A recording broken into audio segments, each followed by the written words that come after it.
Greetings to all of you present here, students, parents, grandparents, relatives. I would like to start by thanking Dr. Amrita Vora for being kind enough to invite me. In the armed forces, we have a thing saying that once you fire a round, what is left behind is the shell, which is a spent shell. So much like that, I'm now a spent force, I'm a retired person. And to be still taken out of hibernation and brought back, I'm really grateful to you, ma'am. Thank you very much. When this whole ceremony started, and though I had been told what will be the sequence of speaking, a thought crossed my mind, which is a tagline of a very famous ad, which is, "Ki mera number kab aayega?" But then when I saw the performances unfolding, I was actually hoping like somebody will just forget to call me. Because I could not have outdone all these wonderful people.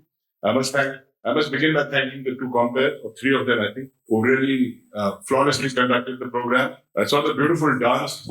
I'm always been fascinated by great dance. It helps if you have two left feet.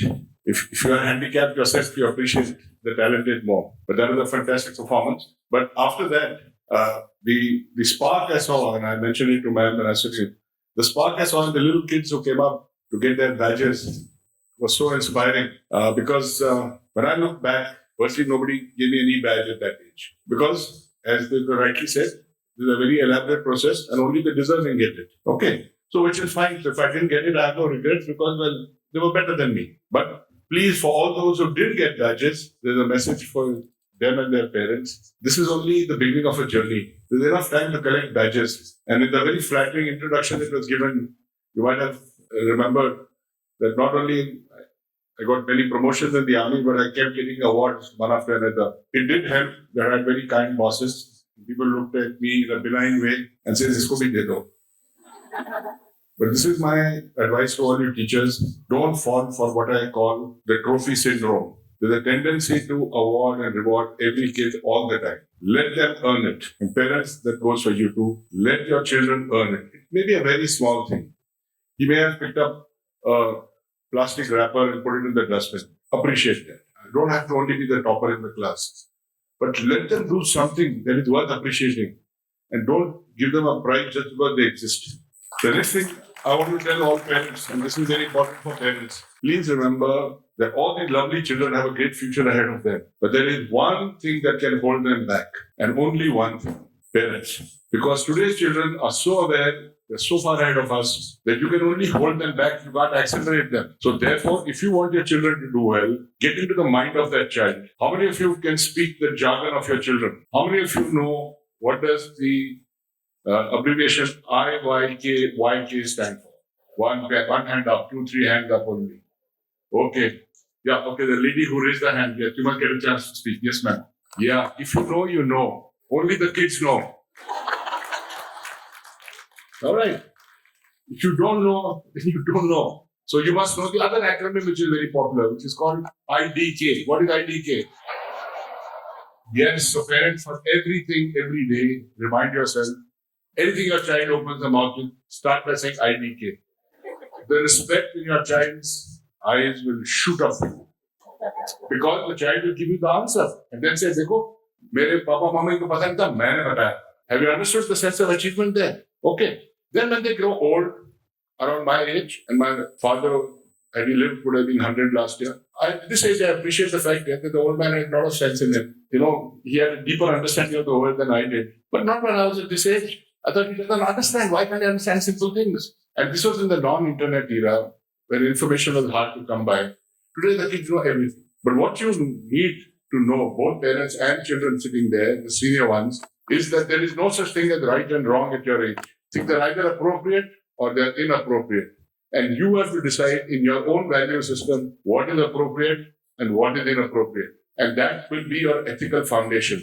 And if you make an ethical foundation in the short run, you will lose. In the long run, you'll be a great winner, I can promise you this. 50 years of leadership behind me, I'm guaranteeing you, if you have a strong ethical foundation, and I'm sure your parents and teachers are giving you values, you will succeed. So don't look for one quick success tomorrow morning. How many of you, I'm sure the teachers know about the famous marshmallow experiment that was done? Okay. And there's a long study done over many, many years of successful people in the world. And it shows that all those who sought instant gratification have done worse than those who delayed this gratification to a later date. In today's social media world, are we not all the time seeking instant gratification? This morning, somebody from our Old Boys Society had put out something on LinkedIn.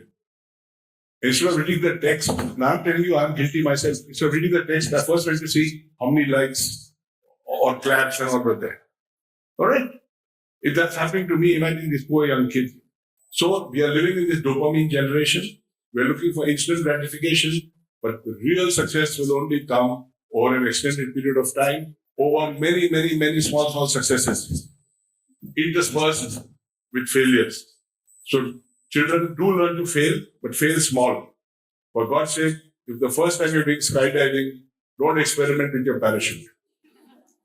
All right. Fail, but fail small. And from that you learn. So don't see them as failures, see them as adversities, see them as setbacks. But if you don't ever fail, one day all of us fail. You will not be ready to face that setback. And I think you have seen these examples. People go to coaching classes in Kota and all, don't make it to IIT and then commit suicide. It is because their families have not prepared them to fail. Everybody can't go to IIT, even if you go to Kota. And if you don't go to IIT, it's not the end of the world. Mr. Narayan Murthy is not a graduate of IIT. He did his master's later, that's a separate matter. So please understand, children, have patience, this is the beginning of your life.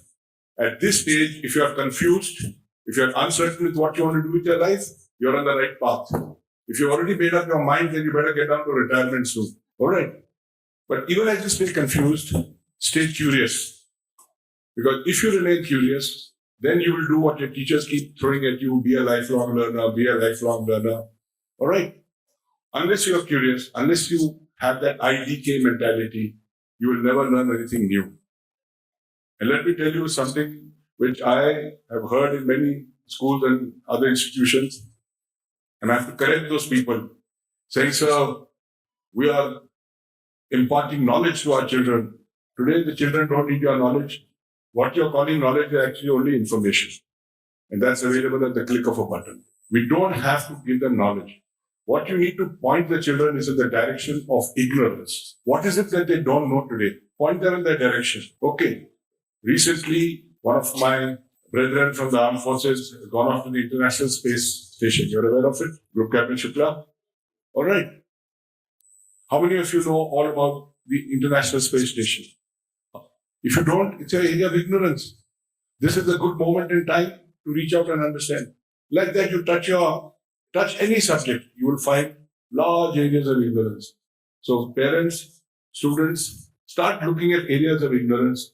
That is where new learning happens. I also want to not leave the stage without complimenting Sohani, Rohan, and Harshit. I hope I got the names right. Yeah, for some awesome speeches you made. Okay, but just remember, true leadership has two elements. One, it's very boring. Not the ceremony, very awesome. But uske baad kya? When you go for lunch, your mother will say, put your clothes properly. You understand? Don't mess up the place. Bolenge nahi pehne. So actual leadership is boring. Leadership is boring. Leadership is not visible. It's an intangible thing. It is felt by people. It is felt not by you as a leader, it's felt by others that you are the leader. And therefore, as you rightly said in your speeches, what you do, how you conduct yourself, what you represent will give you the authority and aura of a leader. Never the power of a leader. Okay. And the second thing I must tell you, which is the true sign of a good leader or your leadership journey, and I'm waiting for that word to be said. I'm happy it wasn't said because maybe I pushed to chhodna tha. Dr. Bola had already covered everything that I was supposed to say. And that's the word sacrifice. Leadership is all about sacrifice. All good leaders in history go back and read. In any field, it can be Mother Teresa, it can be some great president somewhere in some country. They all sacrifice. Without sacrifice, you cannot do anything exceptional. And all leaders do things which are exceptional. And I'm hoping and looking forward to hearing stories. I hope I live long enough. To some of you all making a big difference as you grow up in this world. You know you can, but you must. Many of us don't realize our full potential. We have burnout. One day I was asked to give a talk on burnout. I spoke for 2 hours and I explained to people that there is no such thing as burnout. Burnout is putting wrong standards upon yourself, wrong expectations on yourself. How many of you, the student comes and think you will run faster than Usain Bolt? You won't. So don't worry. But you don't have to be an Usain Bolt only. There are many other role models to follow. There are many other things to do. But if you can run 100 meters in 15 seconds and next year you're running it in 13 seconds, then your progress is more than that of Usain Bolt, because by now he got hardly any place to go further. Okay. So please remember, at every stage, you can do better and better and better. And if you do that, you will continue to remain in a leadership position because others see you as a leader and not because you keep getting titles foisted upon yourself. So with that, I wish you, all of you who have been foisted a title today, enjoy it while it lasts. But remember, one day this sash will go off and there'll be many more sashes to wear. And I wish you get an opportunity to do so. Once again, Dr. Vora, thank you very much for inviting me. And thank you to all the Info family. It's been a great honor to be here today.